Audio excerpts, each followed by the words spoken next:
June 4న జరిగిన ఎన్నికల కౌంటింగ్లో ఈవీఎంలు ఏం చెప్పాయి?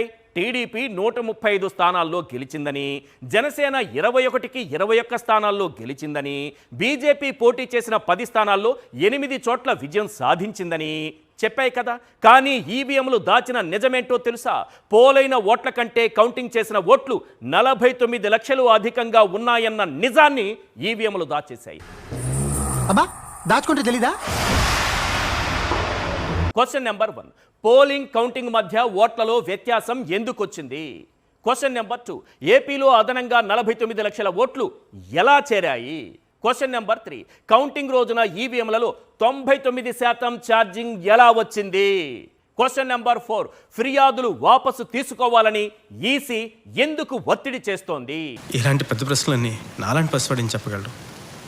లోపల అడిగి తెలుసుకోండి. 21 రోజుల తరువాత కూడా ఈవీఎంలలో 99% ఛార్జింగ్ ఉండడమేంటి? జాతీయ స్థాయిలో విఎఫ్డి, ఏడీఆర్ సంస్థలు గొంతు చించుకుని అరుస్తున్నా ఈసీ ఎందుకు స్పందించడం లేదు? నాకు తెలియదు అంటున్నానుగా, నువ్వు అబద్ధం చెప్తున్నావు. మీరు రోజంతా ఫోన్ ఉపయోగించారు, బ్యాటరీ డౌన్ అవుతుందా లేదా? ఖచ్చితంగా డౌన్ అవుతుంది. రాత్రి పడుకునే ముందు స్విచ్ ఆఫ్ చేశారు, ఉదయం లేవగానే స్విచ్ ఆన్ చేశారు. బ్యాటరీ ఎంతో కొంత తగ్గుతుందా తగ్గదా? ఖచ్చితంగా తగ్గుతుంది. కానీ పోలింగ్ ముగిసిన 21 రోజుల తరువాత ఈవీఎం, వీవీప్యాట్లలో ఛార్జింగ్ 99%కి పెరిగింది.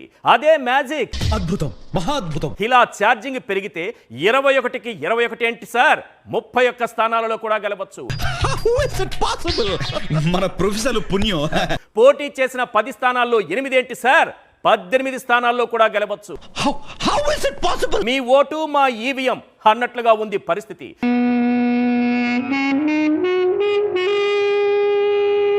ఆ లోగుట్టు బాబు కెరుక లేదంటే ఈసీ కెరుక అన్నది త్వరలోనే తేలిపోనుంది. తెలిసిపోయిందా? ఏంటి తెలిసేది?